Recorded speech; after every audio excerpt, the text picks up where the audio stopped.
and welcome to episode number 41 of the Brave Widow Show. Today, I speak with Marie Scott, and Marie is a lovely person, and I can't wait for you to hear some of the things that she had to share. Let me introduce you to Marie. She is the creator and founder of Happy and Healthy After Widowhood. She is a best-selling author, speaker, and functional medicine health coach. After losing her beloved husband, Dave, after 30 years, along with her mom in the same year, it set her on a path to not only heal herself, but to find her mission and purpose for life part 2, helping other widows and widowers to be happy and healthy after widowhood. Today, I talk with Marie about how to rebuild this next part of your life and some of the things that she has seen that's worked well, some of the tips, some of the pitfalls. And for those of you maybe like me who were spoiled and had your husband cook everything for you, she also has some really encouraging news about this cookbook that she's working on that will help even the newbies to cooking and their cooking skills and allow you to cook for one person or 20 people. So let's dive right in. Well, hey guys, welcome back to another episode of the Brave Widow Show. And today I have Marie Scott here with me, and Marie has done a lot of things and she has a lot of great insight and wisdom to share with us today. So Marie, why don't you tell us, the audience, a little bit about who you are, your background, what you do, and maybe where they can find you. Thank you, Emily. Pleasure to be here with you today. 5 years ago, I never would have dreamed life would have taken me down this path. 5 years ago, I lost the beloved love of my life for 30 years, retired Captain William David Scott, and he died peacefully in my arms at home from esophageal cancer, which they call one of the firefighters' cancer. And so it started one of the most devastating chapters of my life. And probably for the first year and a half, I was in shock. It was like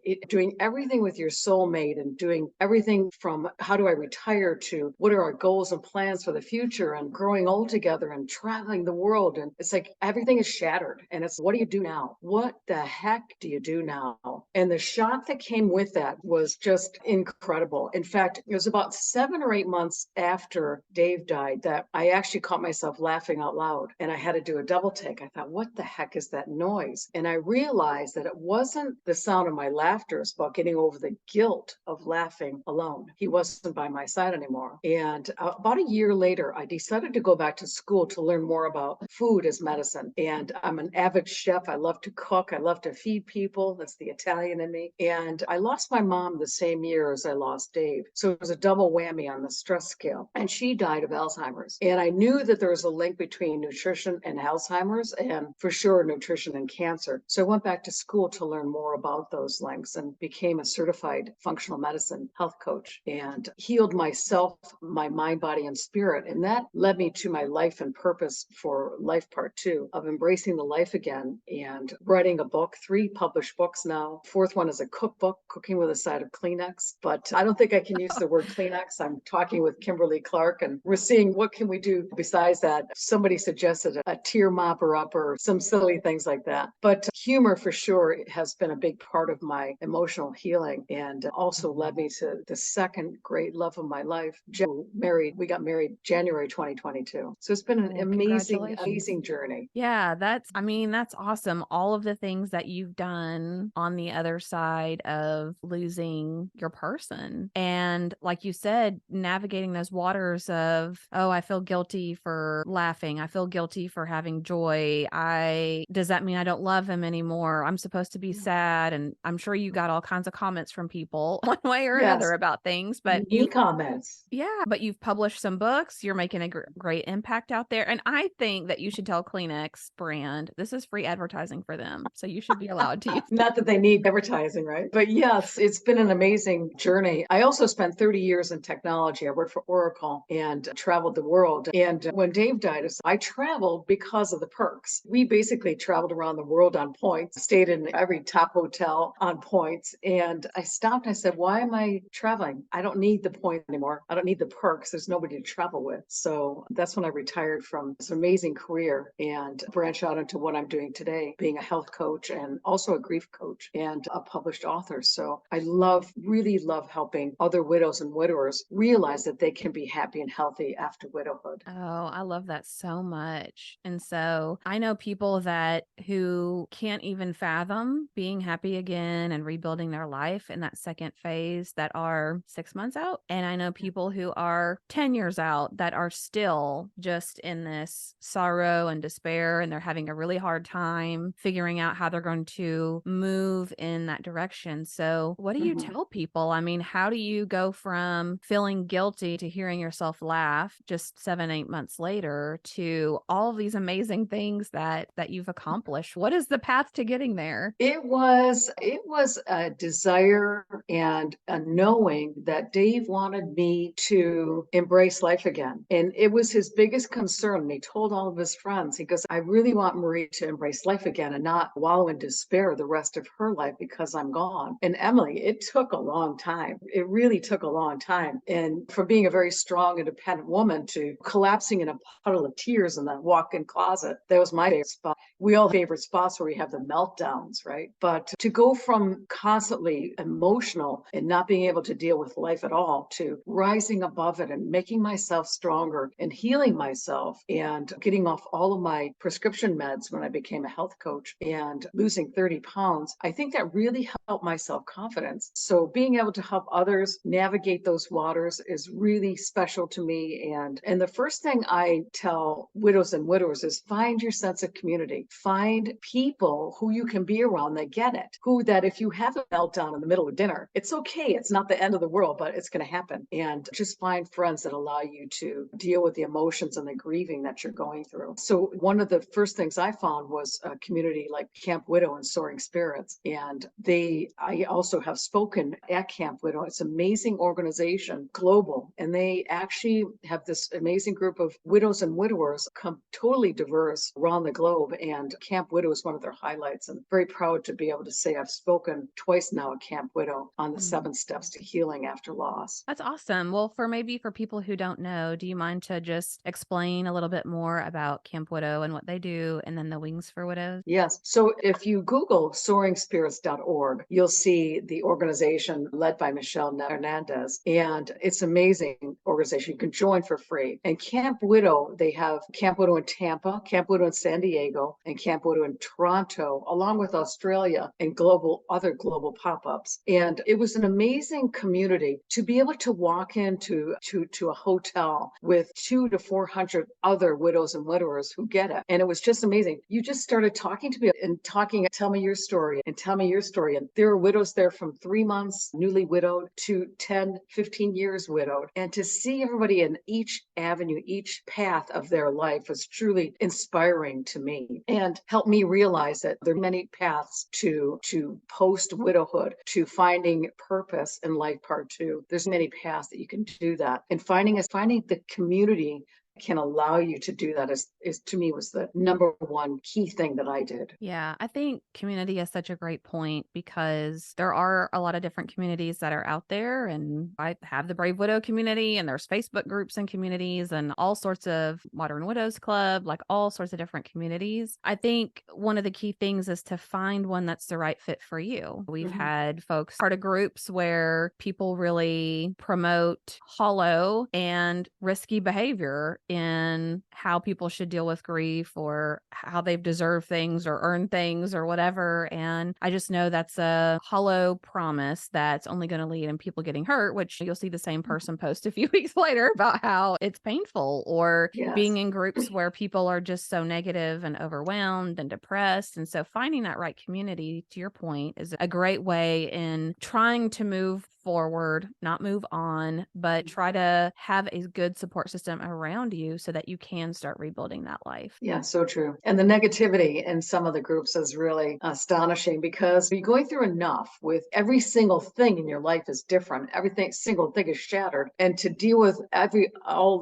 everybody else's negativity is just a drain on your energy. And it's not right. And some of them are like dating groups. And you have to be careful with being present pray because widows are often at risk of being preyed on. It's been known throughout for centuries. And so you have to be really careful out there. Yeah. Yeah, I totally agree. So, what are some other things that you would tell people as they're trying to figure out maybe different pieces of rebuilding their life, or what are things that they should consider? What else did you find was really helpful for you, or you've seen that's been helpful for other people? The second biggest thing to finding community is absolutely self-care, and self-care from grief massage to taking care of yourself internally, making sure you eat right. And a lot of widows and widowers would say, "Oh, it's just me, I'll just have popcorn tonight." And I realized early on that if I didn't cook for myself, that I would continue to feel terrible, and the brain fog, the widow fog would never lift. And so I started making sure that I took care of myself food wise and ate healthy. And it really did help the energy go through the roof as well as lift the widow fog. And it really helped me want to embrace life again. So self-care is so important, whether it's eating right. I also took up meditation, which really helped calm my monkey brain. I never thought that meditation was my cup of tea, but it really helped calm my emotions down and also deal with the emotions as well. So meditation and definitely sleep. Sleep was the biggest thing that stunk after Dave died. I mean, 30 years in this bed with someone every single night, even though I traveled for work, he traveled with me. It was the hardest thing to get over. So what do I do first? Do I buy a big body pillow? Do I sleep in the middle now instead of on the same side as I always did? Do I sleep on his side? It was one of the biggest changes I went through is sleep and getting good sleep again. That took a while. Yeah, sleep was hard. I mean, I had insomnia for a long time. And I remember one night I was putting together a nightstand at 2 a.m. because I couldn't sleep. I was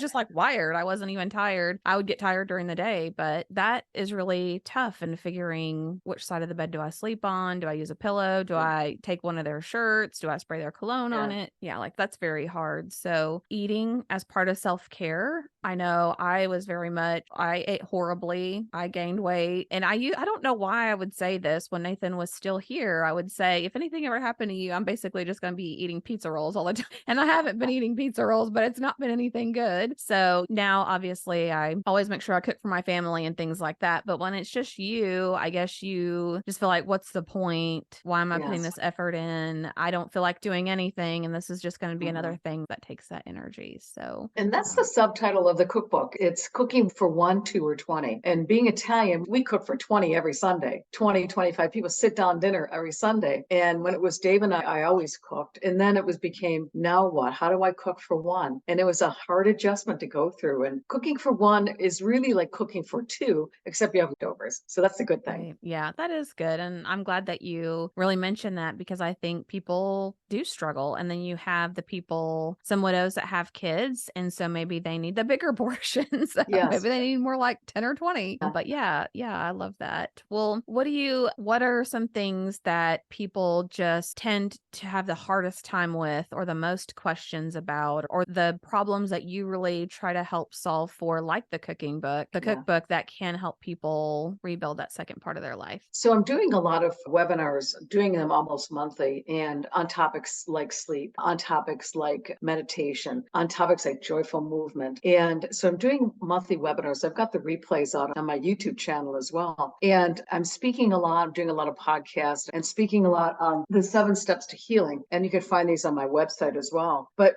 to me, being a grief coach, a health coach, is really being able to help heal the person as well as help overcome the grief process and help them along the grief journey. So that's become one of my passions. And so you can find a lot of that on my website at mariescottwellness.com. And I'm sharing a lot of information. I've got a couple of ebooks and reports out on my website. And there's so much that I feel like I can help with. And those are some of the key areas, especially food and self-care, taking care of yourself. And then the biggest that I'm getting the most questions for, I feel like I've become a quasi dating coach. And it's so funny. It's so cool to be able to say, widows have a lot of love left. And if you're ready to say, I'm not going to just curl up and die, then I can help them find safe ways to meet new people safely. And one of my favorites, I've got to report top 10 tips to dating safely. I came up with an 11th and a 12th. And the 11th was the coolest thing I saw on a short reel. It was, go to Starbucks, just get yourself a coffee, put your phone in your pocket and sit down on the couch and just enjoy a coffee, enjoy life, and smile. You never know who might sit down next to you on the sofa. So the old saying, a smile begets a smile, is so true. And that's kind of how I met Jeff. We were out at a restaurant and it was amazing, just amazing connection, eye to eye. He smiled and I smiled, and the rest is history. And it was the best quarantine ever, but that's another story. And so the 12th tip, I've got 10 tips. And then the 12th tip was something that came up last time. My dear cousin, who'd been divorced for a while, she brought her new partner to a family get together. I said, what do you mean new partner? Who is this guy? And I said, where did you meet him? And she said, I've known him for 20 years. And so it came to me that Facebook stalking is totally socially acceptable. Not stalking, but finding old friends on Facebook and finding them on social media, maybe sending a re-engaging is a great way to meet people that you may have lost touch with 15, 20, 25 years ago. Yeah. No, I think that's a great idea. And even I actually have had some good luck with Facebook dating, just being Oh, able to wow. find a lot of friends. So you can see, Yes. that you have in common. That's a mutual connection. And I think that's great. And to me, being widowed, I went to a live event just a couple of weeks ago and everyone was talking about how I loved being a wife and I loved caring for my husband. And Yeah. now I felt like that was so much of who I am. So they do have a lot of love left in there. So what would you say? We talked a little bit before we recorded about people that they're just 3 months out and they're interested in looking at dating, or people that are further along that aren't. When is the right time? Like, how do people know it's the right time to think about dating and having another relationship? What would you say? Yeah. So when you first start thinking about it, that's when the right time is. And I remember I was in Charleston at the time where Dave and I lived, and I started a meetup group called Widowhood Sucks, especially after 50. And we got up to be 100 people. And we would just get together and go out to dinner, and we'd go for a walk in the park or do social things like bowling. We do fun things. And to me, that was a great, safe environment to meet people with like interests. And so that group was amazing. In fact, my first kiss in 35 years came from a guy in that group.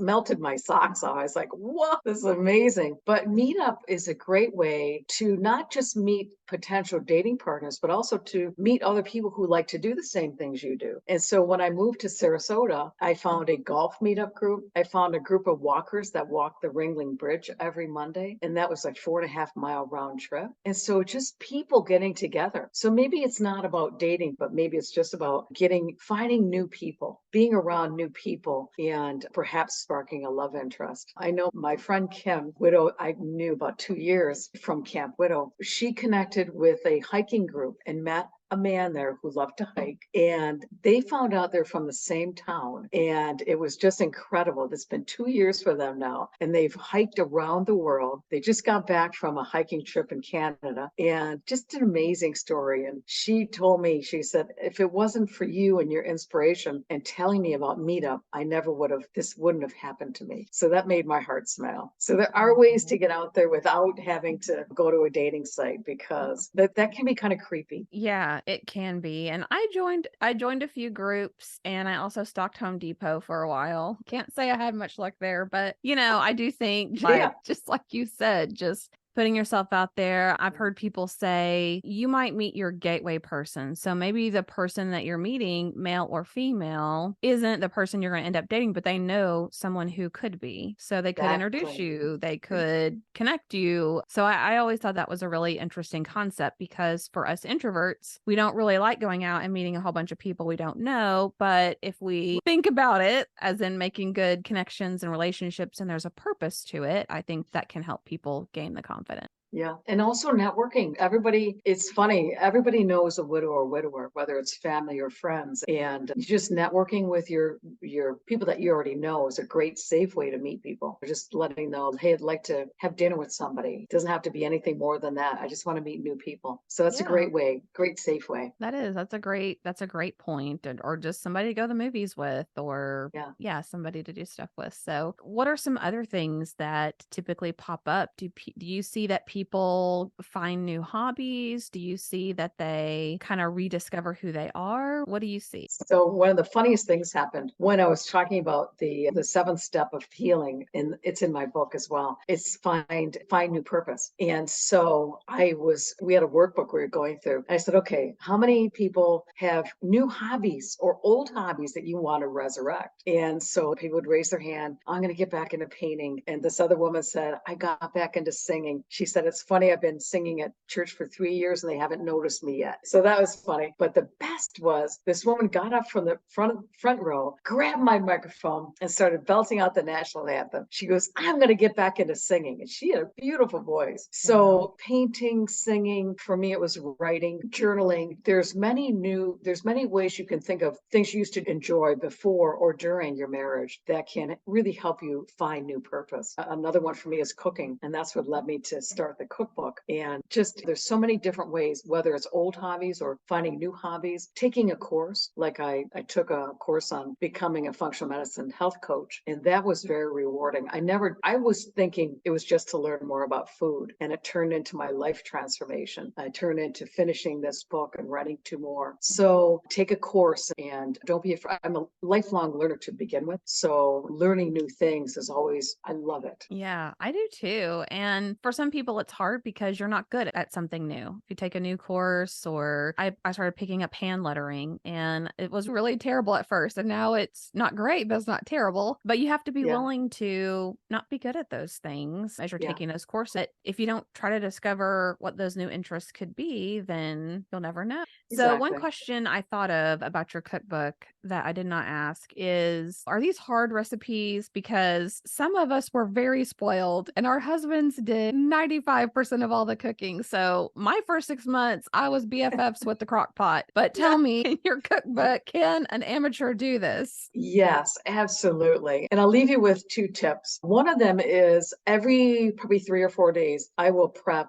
a big square glass dish, and I will cut up peppers, radishes, cucumbers, cut up celery and radicchio. So I always have all the ingredients ready to make a salad. And if you think about a salad, and I eat everything organic. So I've got all the ingredients to make a salad. And if you add protein to it, you've got a meal. So leftover chicken from the prior night. I love a can of tuna on top, wild caught tuna. So you've got an instant meal just by having this bowl of veggies prepped. You can also make a soup with it. Buy a rotisserie chicken, and you've got all the ingredients to make a soup. Saute some celery and add the rotisserie chicken. So another really easy recipe. They're all easy recipes. Another one of my favorites is chicken piccata. And you basically saute chicken. You sprinkle some lemon on it, a little white wine, a little butter, and capers. And that is chicken piccata. So all the recipes are easy, they're healthy, they're delicious, gluten-free, dairy-free, sugar-free, and it's just I'm up to about 80 recipes now, and it'll be a book of recipes that can easily scale and that will always give you leftovers for the next day. Perfect. I love it. I mean, if a newbie can do it, and if I can learn how Yes, to cook, I'm sure pretty much anyone can. And, life is overwhelming when you're first widowed and you're just yes, trying to survive at that point. yeah, So, keeping things simple. I loved your idea of having the ingredients ready and being able to yeah. cook meals where you have a meal for the next day. So, if you don't feel like cooking or whatever, you have that available to you. So, I think that's great.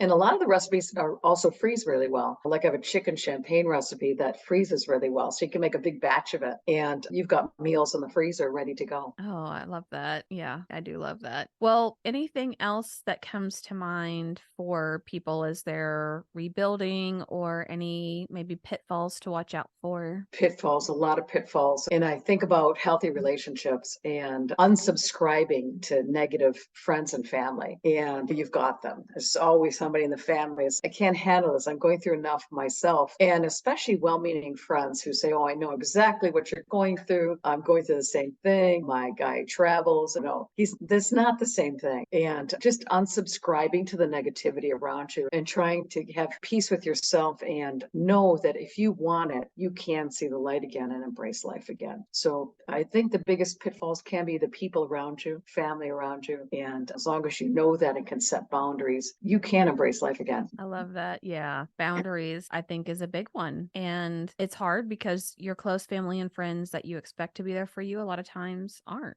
And you may have other people that step up, but it's hard. It's hard to let go of or put some boundaries or even just some distance in between some of those people that you've been so close to for so long. Yes. Yeah. And I think that's why finding community is so important, so that you can find new people that to hang around with and also make new friends with. And maybe that'll spark finding new hobbies. Yes, yes, Yeah. totally. Well, Marie, tell everyone again, just where's the best place that they should go to find you, if it's your website or social media. And I know you have some things that they can download for free. Maybe give another example or two of that. And then, of course, all the links that you send over will make sure get put in the show notes. So if people are driving or cooking or mowing or whatever, you'll be able to go back and look at that. You don't have to write it down. So one smart thing that my dear friend told me was, go get all your real estate. 3 years ago when we started the business, go get all your real estate. So I am Marie Scott Wellness all over social media. And my website is the great place to start. You can download my top 10 tips to dating there. Also, you can download the first chapter of my book for free on the website. And also my YouTube channel has a lot of fun recipes and some cool videos. And also I just did a webinar last month on sleep, and that's also out on the YouTube channel. So each of the webinars I try to do also on YouTube. So that one's about 15 minutes, and it was very well received and a lot of good tips in there. So definitely my website, Marie Scott Wellness, YouTube, Scott Wellness, and my private Facebook group is Happy and Healthy After Widowhood. And it's a vetted, verified Facebook group. You have to note your partner's date of death, and I verify everybody. And so it's a safe group that I share a lot of cool stuff in that group as well. And I've got a retreat coming up in Florida. I've got spots for 6 women, and that's going to be in Punta Gorda, and that's on my website as well. So first week in December. Awesome. I love that. And you've got so many resources and things going on to help widows. I love just the service and the generosity and trying to make a positive impact through the experience that you've had. So thank you so much for joining us today and sharing some insights and some cool tips. And we'll make sure that people have links to the resources so they can find them. Thanks, Emily.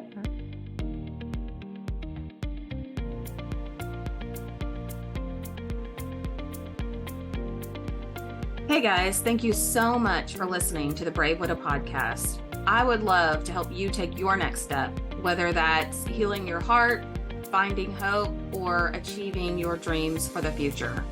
Do you need a safe space to connect with other like-minded widows? Do you wish you had how-tos for getting through the next steps in your journey, organizing your life, or moving through grief? What about live calls where you get answers to your burning questions? The Brave Widow membership community is just what you need.